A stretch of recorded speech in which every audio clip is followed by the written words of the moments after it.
Scary movies that actually scare you are kind of hard to come by, but I think this one did a pretty good job of that. So today the movie I'm going to be talking about and reviewing is The Woman in Black. Now I remember I had seen this movie and had a lot of comments and things I thought about it that I really wanted to talk about, but at the time I didn't even think about reviewing movies, so now I figured it's a good time to talk about it. The Woman in Black is the first movie that Daniel Radcliffe comes out in after his Harry Potter franchise. As if he's looking for something else to do now, a new franchise or a new movie to kickstart him back into acting. Does this movie show that? No, not at all. Okay, don't get me wrong, the movie wasn't bad, but it just wasn't great.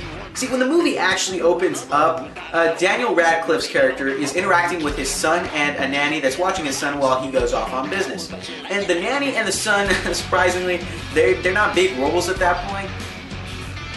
Sorry.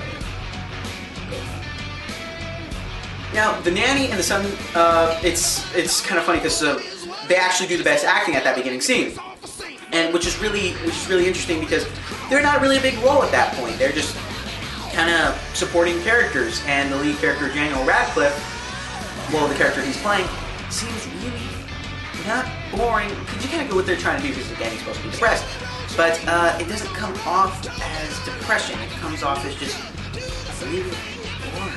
Besides the fact that his character just looks boring, as the movie continues, well, you know, in the first like 15-20 minutes, there is some really bad acting coming from Daniel Radcliffe. I'm not sure if it's because we're all used to seeing him in Harry Potter movies, but at the beginning there's some talk between him and the nanny right before he leaves, and the dialogue is just delivered really bad, I thought. I couldn't believe it. I still saw him as Harry Potter. There was nothing really interesting going on, nothing really interesting being said. I mean, there was, but it just wasn't delivered in a way that you actually thought of it relevant. And even at that, you don't really buy Daniel Radcliffe's character. You just see him as boring, depressed, and it's in a scary movie, and it hasn't even gotten to the scary part yet, and I already kind of wanted, I was like, maybe I should do that differently.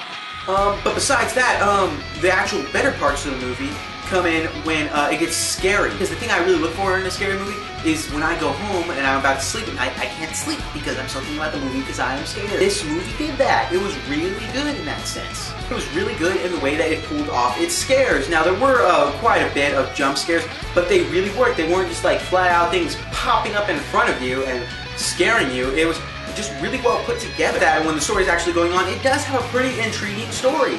If you forget that the main character is really boring for about the first 1/3 of the movie, the story is really interesting. If you pay attention to it, it's really good. It works out really well. The storyline is a good thing, but it also turns into one of the bad things about the movie. The movie is really good in the sense of story up until when it gets closer to the end. You can probably go out and find several scary movies that have the same exact type of ending. Not exactly done in the same way, but just the same exact type of ending.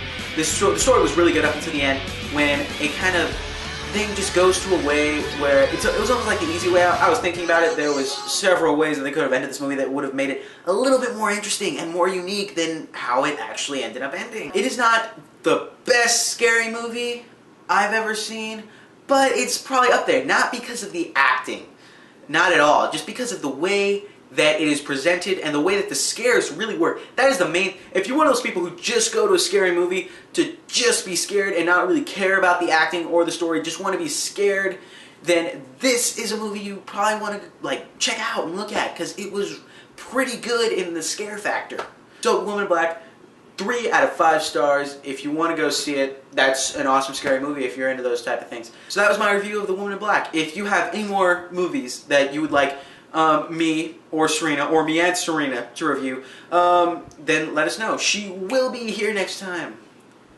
Hopefully. So that was my review. Hope you liked it. If you want to see our Avengers review of the new Avengers movie that just came out the past weekend, you can click, I'll probably put a link in the bottom. So I'll see you guys next time when we decide to review another movie. Thank you.